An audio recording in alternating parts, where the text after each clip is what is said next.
Dear student, आज हम लोग अध्ययन करेंगे यूएन एंड ह्यूमन राइट, संयुक्त राष्ट्र एवं मानवाधिकार। मानवाधिकार के उत्थान में संयुक्त राष्ट्र की बहुत ही महत्वपूर्ण भूमिका रही है और मानी भी जाती है। संयुक्त राष्ट्र चार्टर में मानवाधिकारों के संदर्भ में प्रत्यक्ष अप्रत्यक्ष ने कई प्रावधान किए गए हैं। संयुक्त राष्ट्र संघ के चार्टर की प्रस्तावना में ही कहा गया है कि संयुक्त राष्ट्र का एक महत्वपूर्ण उद्देश्य है कि वह मानवाधिकारों तथा मूल स्वतंत्रताओं, जाति, भाषा, लिंग, धर्म आदि के आधार पर भेदभाव किए बिना मानवाधिकार को प्रोत्साहित करे।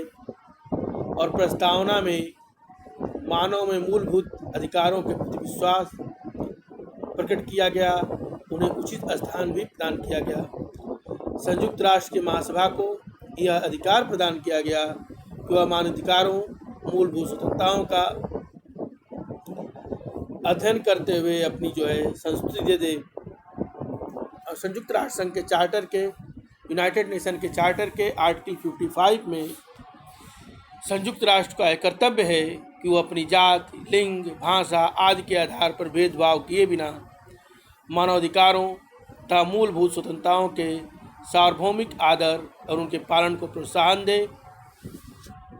आर्टिकल 76 में संयुक्त राष्ट्र चार्टर के न्यायिकता प्रणाली का दायित्व है कि वह मानवाधिकारों तथा मूलभूत स्वतंत्रताओं का प्रयासी क्षेत्रों में लागू करवाने का प्रयास करें। आर्टिकल 68 में आप जानते ही हैं इकोसाक की स्थापना और इससे तरह के अन्य आयोगों की भी बात की गई है। इस पर हम लोगों ने विस्तृत चर्चा किया था। अब हम लोग आते हैं ह्यूमन राइट कमीशन की बात करते हैं, मानवाधिकार आयोग की। आर्थिक और सामाजिक परिषद, इकोनॉमिक एंड सोशल काउंसिल संयुक्त राष्ट्र संघ का एक महत्वपूर्ण अंग है। यह वही अंग है जो मानवाधिकारों से सीधे सरोकार रखता है और संयुक्त राष्ट्र चार्टर के आर्टिकल 68 के अंतर्गत मानवाधिकारों के संरक्षण और उनमें अवृद्ध करने के लिए आर्थिक एवं सामाजिक परिषद को और समुचित आयोग की स्थापना करने का अधिकार प्रदान करता है चार्टर का आर्टिकल 68। और इन्हीं शक्तियों का प्रयोग करते हुए इकोसाक ने, इकोनॉमिक सोशल काउंसिल ने मानवाधिकार आयोग, ह्यूमन राइट कमीशन की स्थापना की।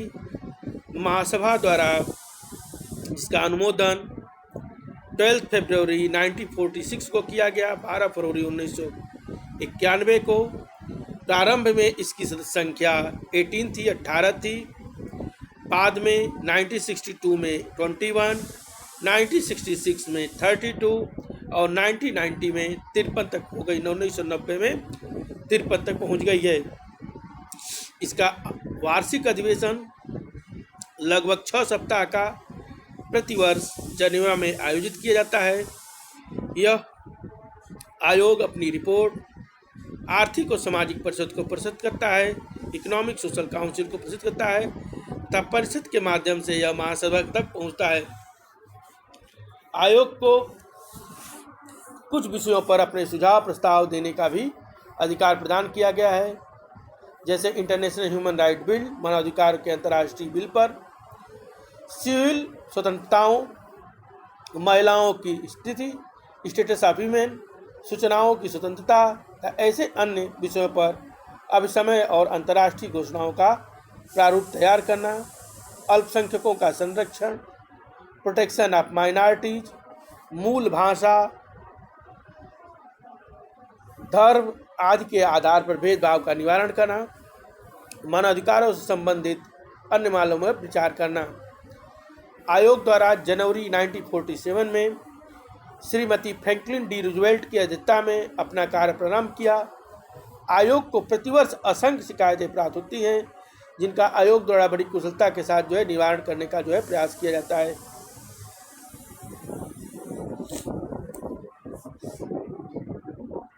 मानवाधिकार आयोग में देखेंगे तो सब कमीशन के भी स्थापना कर गया है। सब commission on prevention of discrimination की बात करते थे।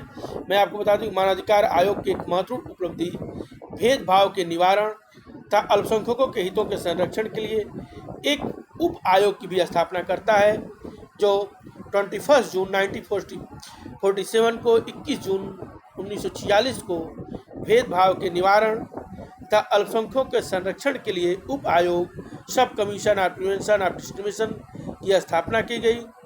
इसके सदस्यों की कुल संख्या 26 है। इसका प्रतिवर्ष 4 सप्ताह तक चलने वाला एक अधिवेशन होता है। इस सब कमीशन में 4 कार्यकारी समूह हैं: परिवारों पर कार्यकारी समूह, दासता पर कार्यकारी समूह, देशी जनसंख्या पर कार्यकारी समूह और अल्पसंख्यकों पर कार्यकारी समूह। सब कमीशन का नाम 27 जुलाई 1999 को बदलकर मानवाधिकार में अभिवृद्धि तथा संरक्षण का उप आयोग sub commission on promotion and protection of human right कर दिया गया। और इस सम कमीशन का प्रतिवर्ष अधिवेशन इसके द्वारा अपनी रिपोर्ट के आधार पर मानवाधिकार आयोग को संप्रेषित की जाती है। और सब कमीशन के अंतर्गत 2002 में एक सामाजिक मंच सोशल फोरम द्वारा विश्व में निर्धनता एवं दिनहीनता की स्थिति पर विचार एवं कार्रवाई करने के लिए प्रारंभ किया गया।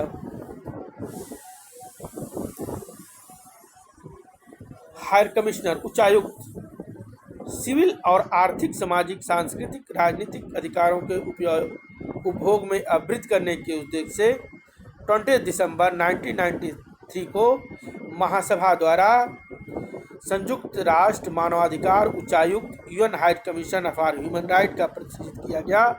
और उच्चायुक्त की नियुक्ति, हायर कमिश्नर की नियुक्ति 4 वर्षों के लिए महासचिव द्वारा की जाती है। और इसका मुख्यालय जनेवा में तथा शाखा कार्यालय न्यूयॉर्क में रखा गया। इसके प्रथम उच्चायुक्त इक्वाडोर के जोस आयला लासो बनाए गए। अब आते हैं, हम लोग देखते हैं सेंटर फॉर ह्यूमन राइट। मानवाधिकार केंद्र मानवाधिकार विषय कार्रवाइयों में समन्वय स्थापित करने के लिए जनेवा में मानवाधिकार केंद्र की स्थापना मानवाधिकार के संयुक्त राष्ट्र के केंद्र मुख्य रूप से निम्नलिखित कार्य संपादित करता है।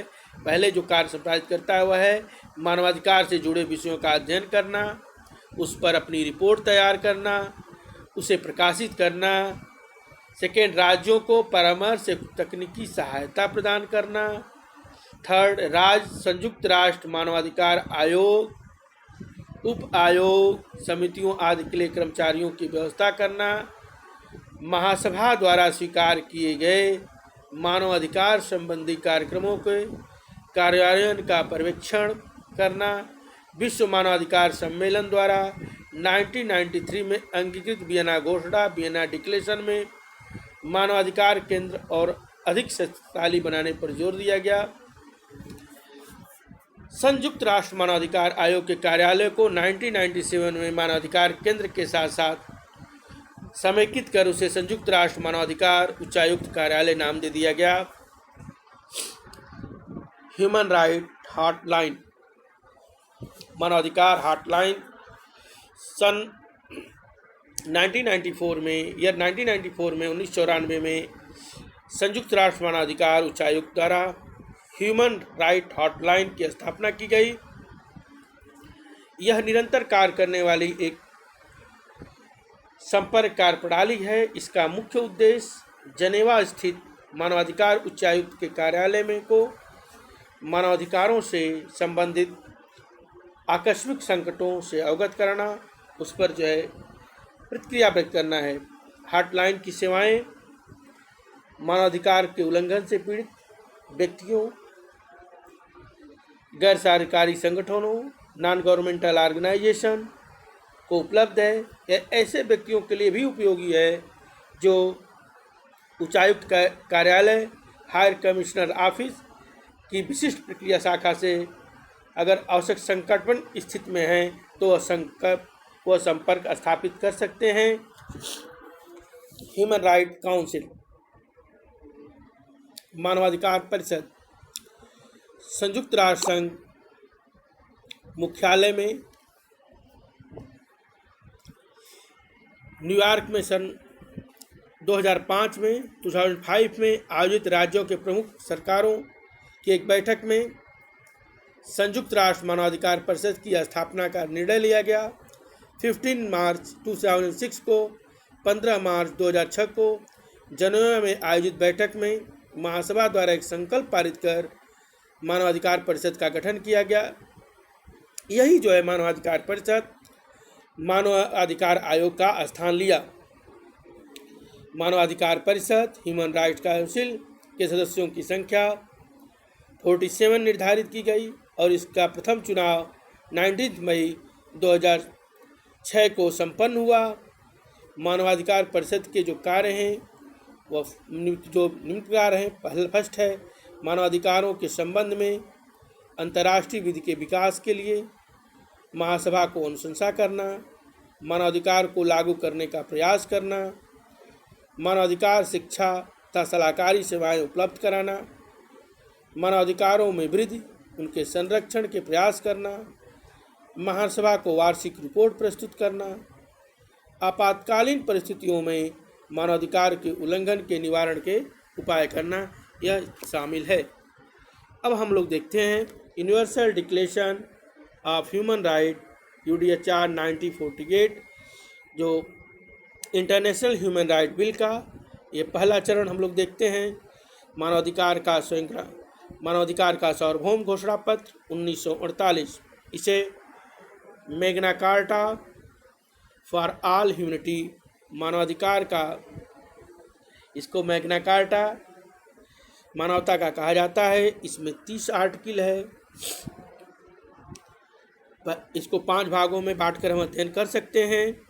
पहला प्रियम्बल, दूसरा है जनरल पार्ट जिसमें आर्टिकल 1 से 2 तक है। थर्ड में सिविल एंड पॉलिटिकल राइट्स है जो आर्टिकल 3 से लेकर 21 तक है। फोर्थ में economic, social and cultural right है, आर्थिक और सामाजिक और सांस्कृतिक अधिकार हैं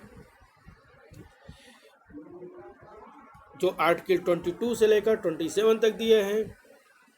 और कंक्लूडिंग पार्ट जो है आर्टिकल 28 से लेकर 30 तक दिया हुआ है।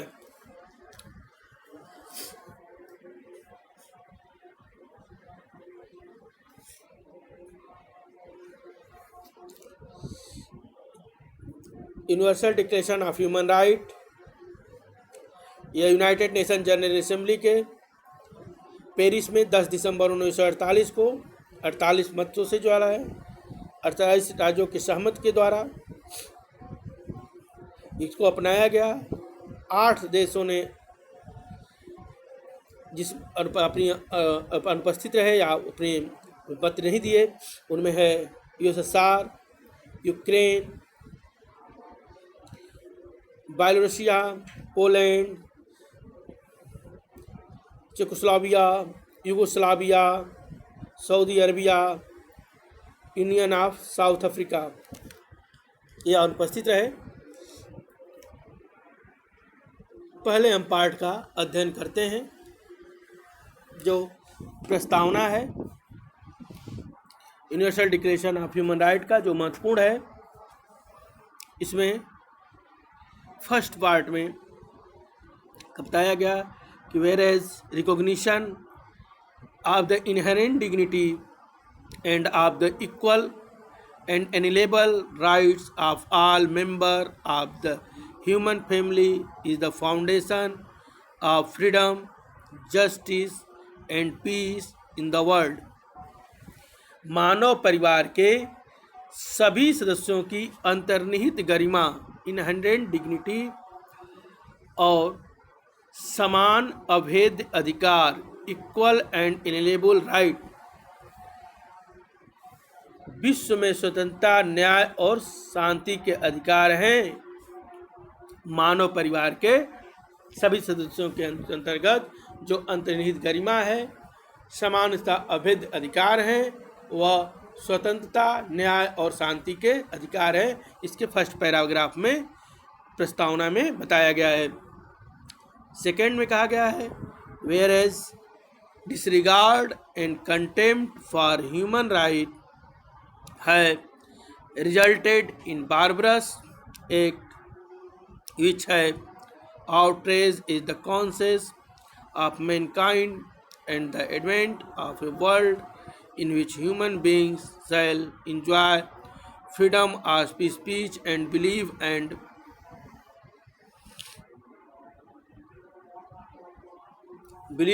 freedom from fear and want has been proclaimed, and his highest aspiration the common people.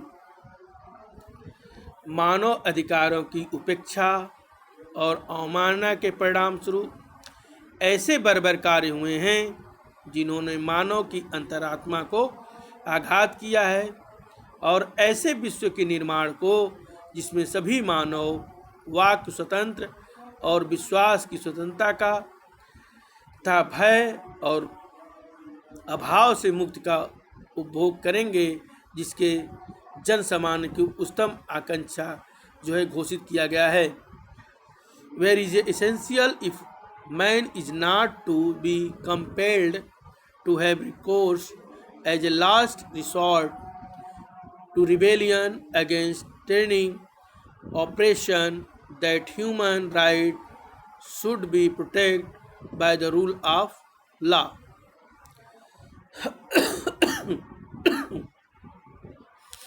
गलत टाइप हो गया है. यदि मनुष्य को अत्याचार और उत्पीड़न के विरुद्ध अंतिम शस्त्र के रूप में विद्रोह का अवलंब लेने के लिए विवश नहीं किया जाना है, तो यह आवश्यक है कि मानवाधिकारों का संरक्षण विधिसम्मत शासन द्वारा किया जाना चाहिए.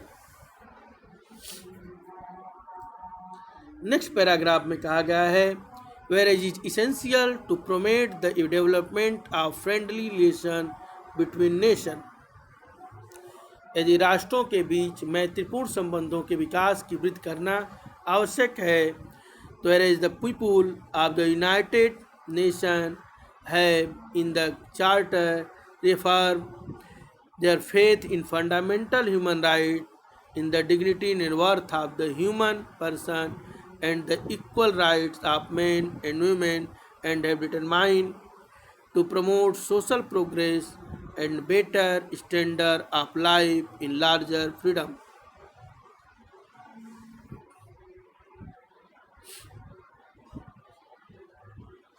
संयुक्त राष्ट्र लोगों के चार्टर में मूल मानवाधिकार में मानव देह की गरिमा और महत्व तथा पुरुषों और स्त्रियों के समान अधिकारों में अपने विश्वास की पुनः पुष्टि करना है और सामाजिक प्रगति करने नया अधिकाधिक स्वतंत्रता के साथ उत्कृष्ट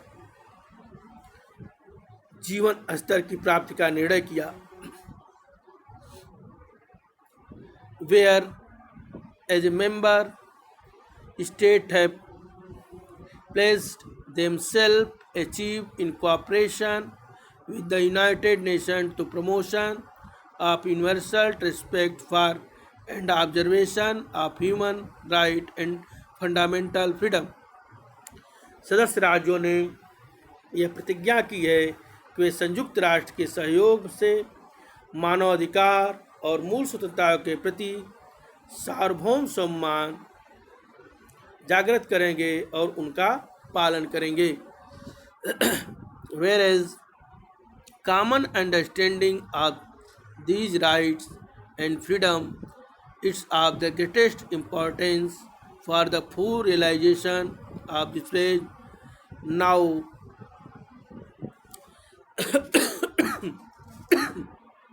therefore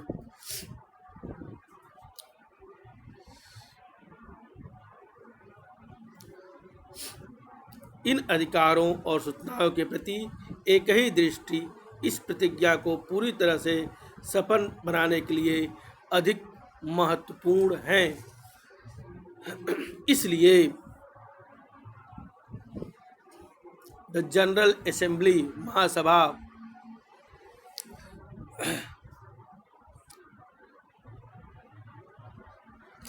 this proclaims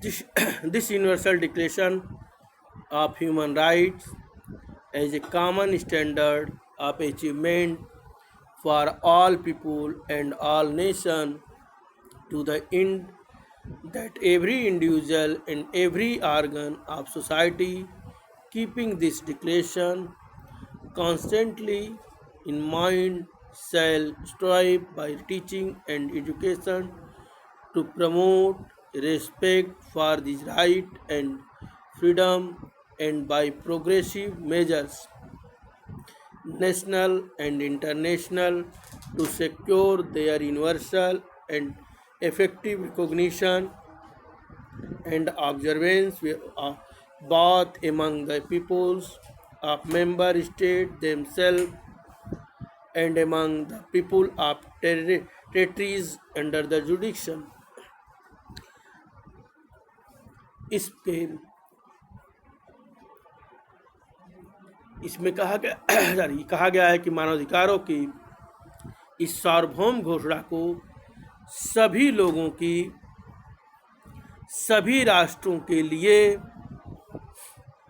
all people and all nation सभी राष्ट्रों और सभी लोगों के लिए इस उद्देश्य के प्राप्ति के लिए एक सामान्य मानक के रूप में उद्घोषित करती है और प्रत्येक व्यक्ति और समाज एवरी ऑर्गन ऑफ सोसाइटी प्रत्येक व्यक्ति और समाज का प्रत्येक अंग इस उस घोषणा के निरंतर ध्यान में रखते हुए शिक्षा और संस्कार द्वारा इस अधिकारों और स्वतंत्रता के प्रति सम्मान जागरण करेंगे और राष्ट्रीय तथा अंतर्राष्ट्रीय प्रगामी उपायों के द्वारा सदस्य राज्यों के लोगों के बीच उनकी अधिकारिता के अधीन राज्य क्षेत्रों के लोगों के बीच इन अधिकारों की विश्वव्यापी और प्रभावी मान्यता और उनकी पालन को सुनिश्चित करने के लिए प्रयास करेंगे। अब हम लोग देखते हैं जनरल पार्ट सामान्य भाग जो आर्टिकल 1 से लेकर 2 में दिया गया है। आर्टिकल 1 है freedom and equality in dignity and right की बात करता है।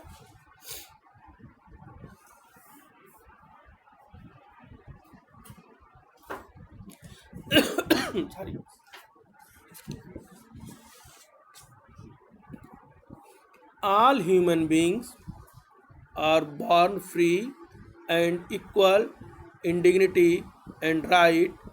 They are endowed with the reason and discourses and should act towards one another in a spirit of brotherhood.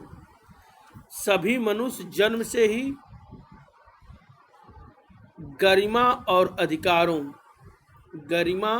अधिकारों डिग्निटी एंड राइट की पुष्टि से सारी दृष्टि से स्वतंत्र और समान हैं और उन्हें बुद्धि और अंतर्चेतना प्रदान की गई है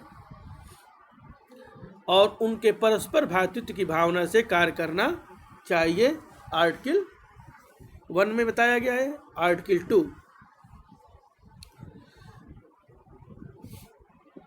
prohibition of discrimination on grounds of religion, race, caste, sex or place of birth.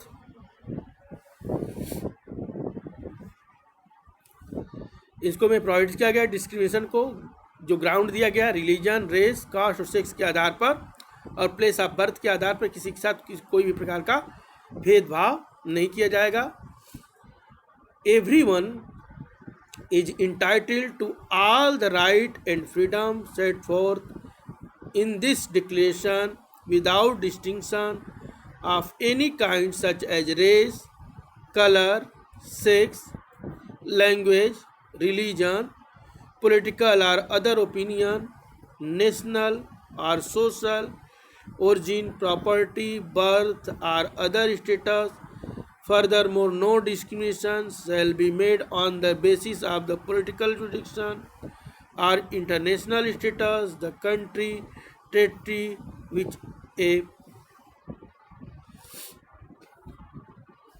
which a person belong, whether it be independent trust and self-governing under any other limitation of sovereignty.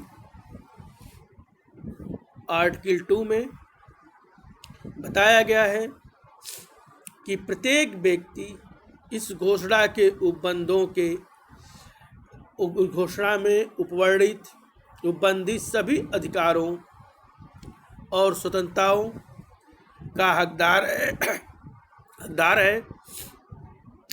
इसमें मूल वंश, वर्ण, लिंग, भाषा, धर्म, राजनीतिक या अन्य विचार, राष्ट्रीय या सामाजिक उद्भव, संपत्ति, जन्म या परिस्थिति के आधार पर कोई भी भेद नहीं किया जाएगा। इसके अतिरिक्त किसी देश, राज्य की चाहे वह स्वाधीन हो या न्याय के अधीन हो और स्वशासी हो या प्रभुता पर किसी मर्यादा के अधीन हो, राजनीतिक अधिकारिता विषय या अंतर्राष्ट्रीय परिस्थिति के आधार पर उस देश या राज्य क्षेत्र के किसी व्यक्ति से कोई विभेद नहीं किया जाएगा। Thank you. कल हम लोग जो है civil and political right article 3 से लेकर 21 का अध्ययन करेंगे। Thank you.